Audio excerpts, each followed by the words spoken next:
Hello there. So, today I'm thinking I want to make a life arising from death kind of piece. The fact that something dying creates the resources and space necessary for something else to live is a concept that I find really beautiful. And I also think it's really captivating both spiritually and aesthetically.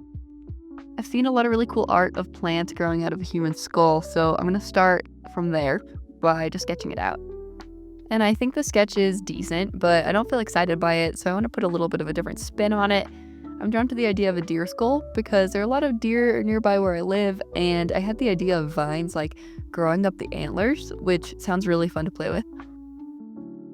I'm also thinking I could have mushrooms coming through one of the eye holes and maybe some moss like on the other antler. So yeah, I like this. I want to keep playing with this sketch, so I'm going to erase the human skull sketch, and there it is, something dying to make space for something else to thrive. Look at that. So I'm thinking I want it to look like you just stumbled upon the skull when wandering in the woods. So I need to angle it so that it could be laying on the ground. And then I also found this reference photo that has teeth, which I think is sick, so I'm going to add those. And then I'm also just making some adjustments to the antlers so that they fit within the canvas. To keep with that feeling of just stumbling across it while wandering in the woods, I want it to have a very dark background, and then later I'm going to make the skull illuminated as if you're shining a flashlight or something on it. I'm going to start by using the turpentine brush, which is one of my very favorite brushes to start with because it has some really nice brush texture and it does just a little bit of blending. I want to make some fairly vague trees in the background, and I'm thinking maybe a path on the bottom corner. Actually, no, I think that looks stupid, so never mind. I'm going to erase that. And then I want the bottom of the page to look like scattered leaves or various dead plant matter, just like how the fourth floor looks, with a bit of patchy grass growing up in between. I'm going to start by painting the skull relatively dark, and then I'll add the spotlight later on. I really like all the cracks and discoloration in this reference photo. It looks like the skull has just been decaying there in that spot for a while. And it also feels more interesting to look at than just like a solid creamy colored skull. Plus, an older skull would be more likely to have plants and mushrooms and things established on it anyway. While I'm working on the skull, I'm also trying to decide how to paint the antlers, because in my reference photo, the top of the antlers are lighter than the base.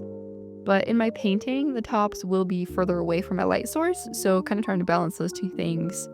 I'm thinking maybe I'll do the tops a lighter base color the way that they are in the reference photo, but when I come to painting lighting, I think I'll paint more of a direct light reflection on the base of the antlers, so they'll be darker but also have kind of a reflected light on them.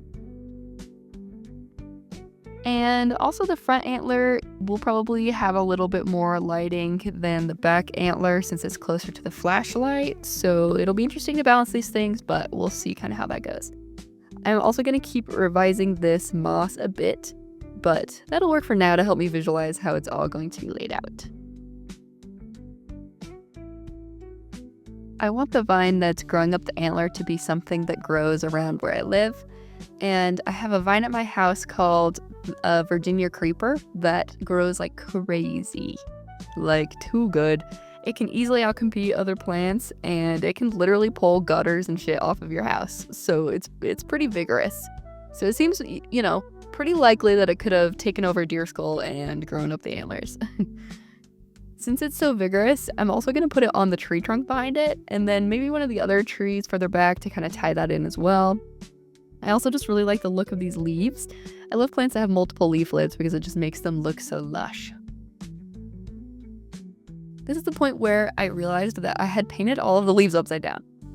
I was looking at my vine outside and I noticed that the top leaflet points down when they grow, not up. And so, yeah, we're gonna fix that. And I think that looks a lot more right. Something was bugging me about them, so I'm glad I figured it out. My partner is a really big plant person, and so the first thing he notices whenever I show him my art is if the plants look anatomically correct or not. So that always motivates me to make sure that they are correct. And also, other than just him, like, if anyone looks at my art and is distracted by, like, oh, those Virginia creeper leaves are upside down, then I think that takes away from it. And I don't want anything that is easy like that to take away from my art. I try to pay attention to those details. I was really considering doing more of a neutral colored mushroom, but then I was looking at mushrooms in my area and I saw these cute little red ones, and I decided that a little pop of color could liven up this overall very dark, very moody piece. And I think that was a good call. I think they're very cute. And I think they give it a sort of dark fantasy wonderland kind of feel. I'm not really sure how exactly I want to position the vines on the trees, so I'm basically just adding leaves at random and seeing where it feels like more needed.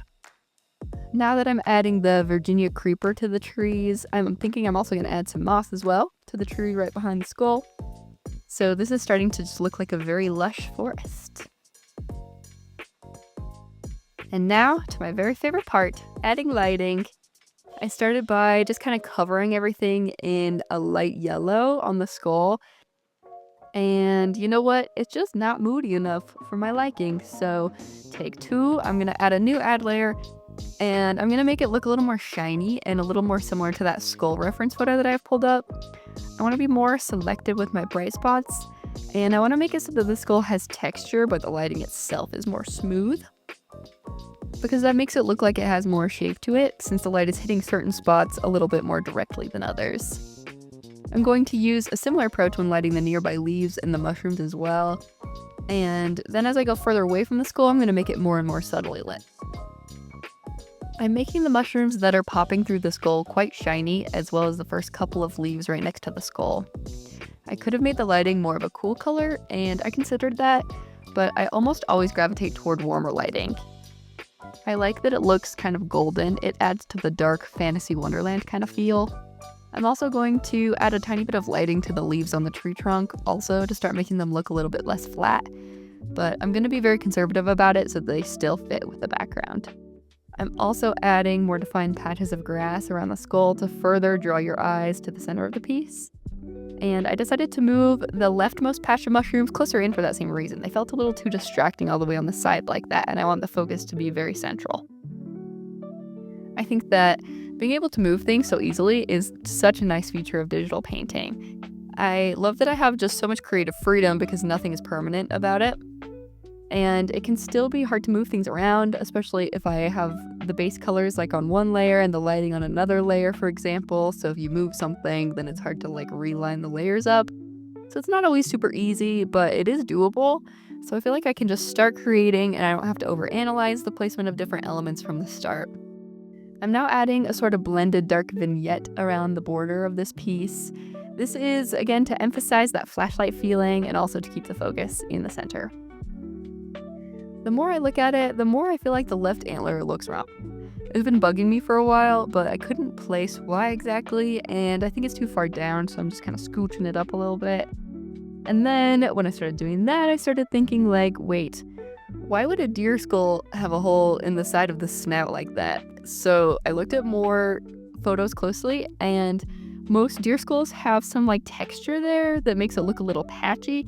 I'm assuming that that's like something to do with the nasal cavity. I don't know. I don't understand deer anatomy per se, but all I know for sure is that it's not usually a full hole, so I'm just going to fill it in a little bit.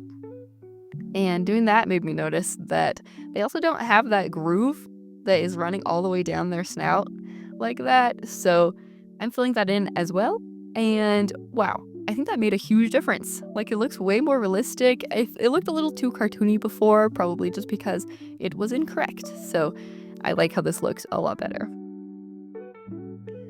So now I'm at cleanup stage, especially for the leaves. I'm making the edges toothed and more defined, and I'm also making the shading look more consistent with my light source.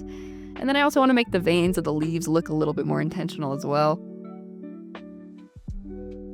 Finishing touches like this are one of my favorite parts of painting, other than doing the lighting, of course. It just feels so good to have the bulk done and everything is all laid out and the general shapes and coloring and everything is figured out, so I get to just spend a while making it all look extra pretty. With almost every painting I make, I question for the first like 3/4 of it if I'll be able to pull it off and if it's going to end up looking good or if it'll just stay looking fairly messy forever. And I pretty much always figure it out, but I usually have to push myself through a stage of questioning myself. But when I feel unsure, I just tell myself to trust the process and it'll sort itself out, and it always does if I stick with it. But sometimes, it just takes another like 3 hours, and that's okay. And then I'm doing a similar thing with the other vines, but I'm not spending as much time on those since they're more part of the background. I also decided to add another leaf to one of the vines and another mushroom to the back cluster. And now I'm just looking for any tiny little details that I think need some more love, like some of the grass and a few edges of the leaves. And I think that's a good place to stop. I am happy with the amount of detail and just the overall mood and the effect of this piece. I really had a lot of fun making it, and I hope that you enjoyed watching my process. I'll zoom in a bit so that you can see a little bit better some of those details that are harder to capture from afar. Thank you so much for watching. I really appreciate your support so much, and I'll see you in the next video next week.